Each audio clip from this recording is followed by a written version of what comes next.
Capitalism's relationship with art is inordinately brutal at times.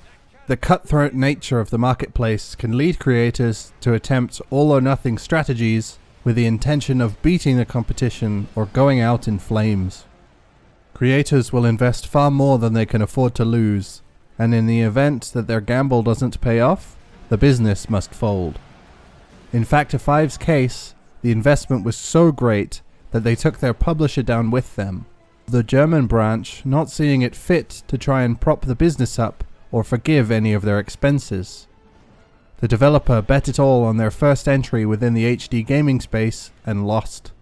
Was Lair ever lined up to be a mega hit? Did Factor 5 even have the capability to produce something that could have achieved their lofty goals? I think a short biography of the developer would be the best place to start. As computers were entering more homes throughout mainland Europe at the end of the 80s, a market for home video games was ripening and ready to buy ports.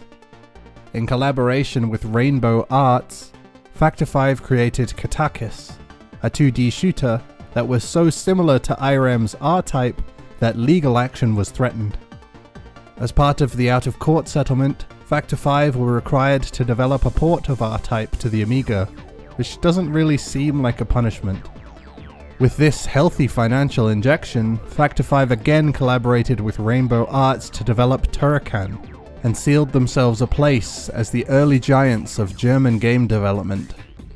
The Turrican series allowed Factor 5 to thrive throughout the 90s, landing porting deals with Konami and even a partnership with LucasArts. They made a handful of Indiana Jones games, as well as the beloved Star Wars Rogue Squadron. Factor 5's sound compression expertise was even employed by Nintendo themselves when porting Resident Evil 2 and developing Pokémon Stadium for the Nintendo 64. However, Factor 5 couldn't figure out an effective way to bring Turrican into 3D, and despite trying a number of times, the series never made the transition. With LucasArts' total restructure in 2003, Factor 5's partnership and lucrative license game streak had come to an end. But their flight systems had gotten the attention of a potential new partner. Sony's new PlayStation 3 would feature a gyroscopic control function that they thought a Rogue Squadron-style flight game would demonstrate in the most accessible way. It was a natural response to tilt the controller unconsciously while playing games, so why not embrace that idiosyncrasy and make that the primary control method? Factor 5 agreed, and development on Lair began. Lair is a member of a rather small subgenre of action games that I have dubbed dragon games. The fantasy of embodying a dragon or dragon handler has not gone untouched throughout video games, but they never seem to take off and gain mainstream popularity. Lair is somewhat separated from other dragon games in its near-exclusive dedication to dragon flight, as well as the game's tremendously unique setting. Each of the missions within Lair involve the player soaring through the skies, battling other dragon riders, and weaving through the chaotic battlescapes of the Mokai Assylian War. The player character, Roan, is a senior member of the Assylian Sky Guard, but throughout the game, his allegiance to the Southerners will be tested. The adventure will lead the player through the barren lands that are a result of the plague of volcanoes, defending and attacking cities, as well as minding strategic resources before they're prepared for battle. Oddly, the dragon is never named, despite clearly being more integral to the game than anything Roan does without a dragon. Even the moments spent with Roan on foot are merely encouragement to mount the dragon and start the fight. I can barely even recall how these moments controlled. The aspect of Lair that is likely to immediately put people off are the game's controls, but I genuinely enjoyed them. Sony intended for Lair to be a launch title for the PlayStation 3, so the system's motion controls have been placed front and center to the entire experience. Steering the dragon's flight is done by tilting the controller and occasionally performing a succinct gesture to engage a particular maneuver. This leaves both control sticks available for implementation in other ways, but they have been entirely reserved for camera control. Both sticks. Initially, it is a very unusual idea to get to grips with, but as the game goes on and the player begins using the camera locking functions instead, the sticks are simply unused. Lair does commit the sin of not having an upper limit to the number of projectiles that can be fired simultaneously from mashing the square button. But with the constant requirement to tilt and turn the controller, it isn't especially easy to find a position where mashing is viable. No PN03 problem here. Holding the square button instructs the dragon to breathe a continuous stream of fire, which isn't especially useful during flight, but it can be handy for hitting the large units of soldiers on the ground. It is also possible to land and fight those soldiers with the dragon's claws and teeth, which looks more awkward than it should. This isn't a Dynasty Warriors game, but these gameplay portions seem like a weak imitation of that style. While flight is one of the activities the player will engage with while playing Lair, combat is equally integral to the game's identity. Combat between airborne dragons can be done using the projectiles, by simply charging the other dragons, entering a side-by-side combat style, a rock-paper-scissors fighting game system, or a quick-time event takedown sequence. Factor 5 really did push to create an impressively varied gameplay experience by engaging with as many possible methods of combat they could think of. A dragon may be able to breathe fire, but it is also a giant flying lizard, so the fantasy has been well embraced. With these dragon powers, the player will progress through about 6 hours worth of missions, which primarily involve battling other dragons, but they aren't limited to that. There are boss encounters with even larger monsters, prison breaks, bombing runs, and a stealth mission. As a broader impression, the missions are well paced and well delivered, but the execution is clumsy. Criteria can be met or failed, and without any consideration to whatever is currently occurring on screen, the player will be torn away and shown what has changed. This can range from showing the player an animation of a creature that is tied to the current objective being killed, to showing the player that some footmen have engaged in combat, and maybe the player should fly over there and help out. Now, if you've been paying attention so far, you might have noticed that the presentation is a bit of a mixed bag. The landscapes are barren and angular, and very rarely feature a secondary texture pattern.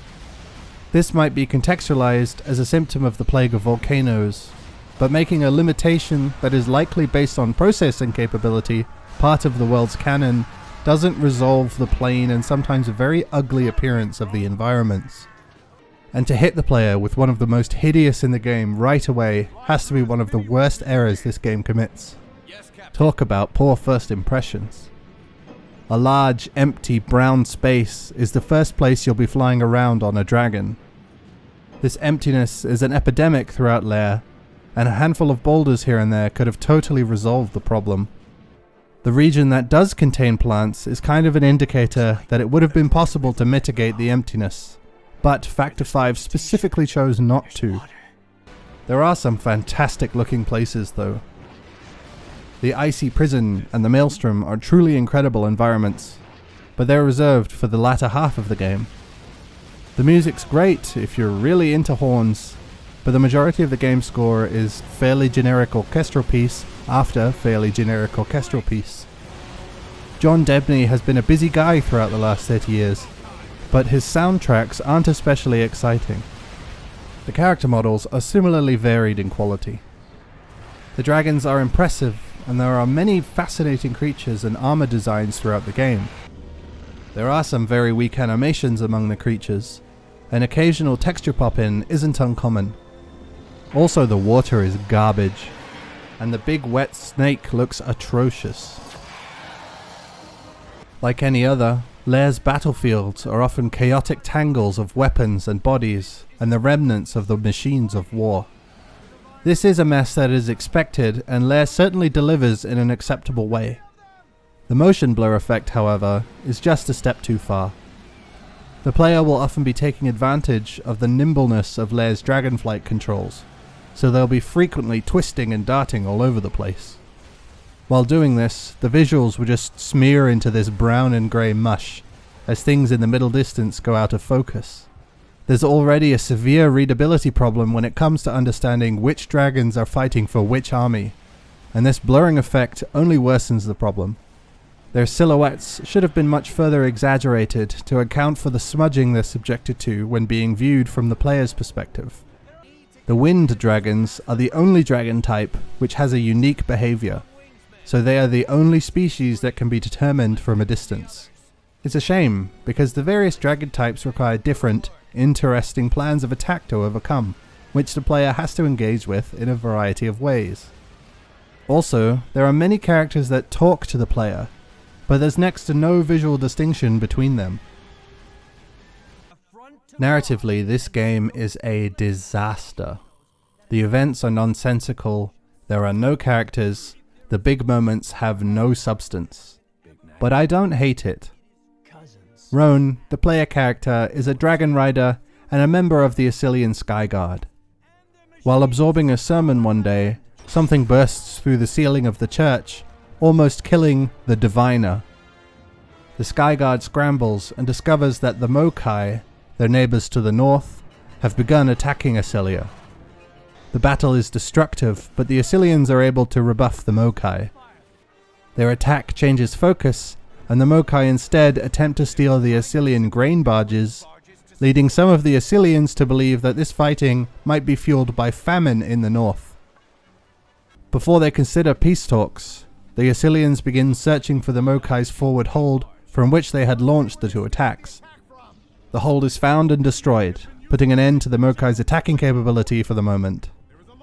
The Mokai then decide that they no longer wish to fight, and most of the Assylian leadership agrees.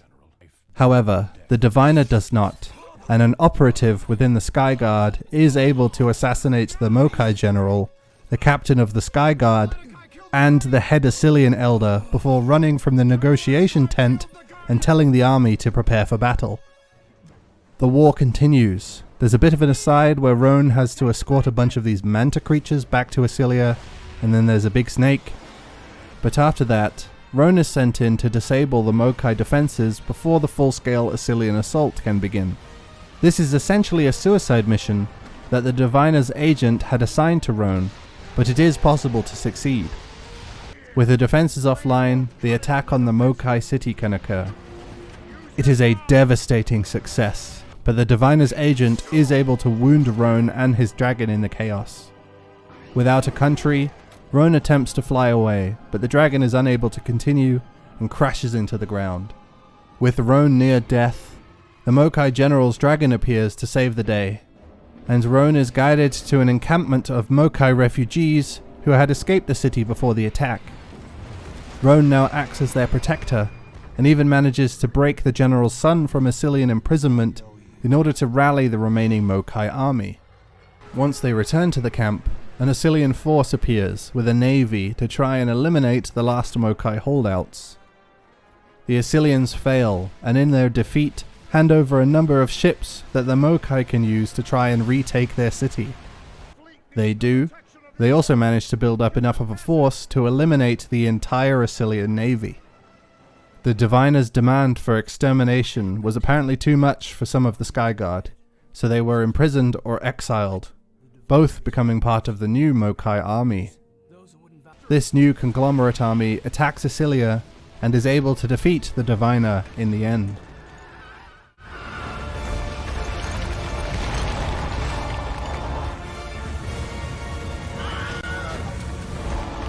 It's ridiculous. A war starts, everyone blows up each other's city, then switches side and blows up the other city again. There are never any charming or characterful conversations between the characters that do talk to each other. It's all business and death threats. Roan is compassionate because he is shown feeling guilty about an atrocity that he commits. The player is shown that Roan doesn't want to fight unnecessarily, but will always follow orders even if he disagrees with them. So when Loden attempts to kill Roan in the Mokai temple, which is disgustingly predictable and yet entirely meaningless, the player is left to wonder why Loden would even try. Roan has yet to disobey. He succeeded in single-handedly removing the Mokai's defenses when Loden ordered him to, and he bombed the civilians in the Mokai temple when Loden ordered him to. It isn't like the white phosphorus sequence in Spec Ops: The Line, which was Walker's idea. Roan has been a model soldier, and his hesitance wasn't enough to justify execution. Lair's true villain, the Diviner, also barely appears within the game. Other characters say that the Diviner is an extremist and wants the Mokai massacred, but his position of power is only kept in check by the existence of 3 other elders. And all 3 have to be alive to keep the Diviner from waging war against the Mokai. This society's rules make very little sense. But I don't hate it, like I said before. Lair contains a lot of genuinely enjoyable aspects that I began to greatly value as the experience went on, and I was quite dissatisfied by the game's short length, because I was getting excited about the gameplay. As I became more comfortable with the controls, I was thrilled by weaving through turret fire and enemy combatants while trying to reach the target destination. Flying around structures to avoid cannon fire, and then intercepting enemy dragons that my allies were chasing flow seamlessly together in a way that I haven't experienced before. Being chased by a handful of enemy dragons, and then quickly U-turning to lay some fire onto them before dashing away isn't something a typical action game can achieve, and yet it is a standard occurrence within Lair. I like a lot of the concepts within the game too. This world is filled with a variety of unusual creatures and impossible structures that the humans have managed to build against all odds.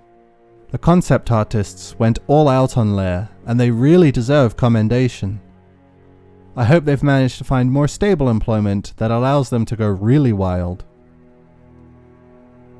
Lair doesn't look like a desperation project. With Sony's backing, it really shouldn't have been Factor 5's swan song, but the sales numbers speak for themselves. The failure to meet the PlayStation 3's launch, as well as the overall poor sales performance of the game, were the catalyst behind Sony's pulling support for Factor 5's other projects, and the ensuing financial drought that forced the developer to close in 2009.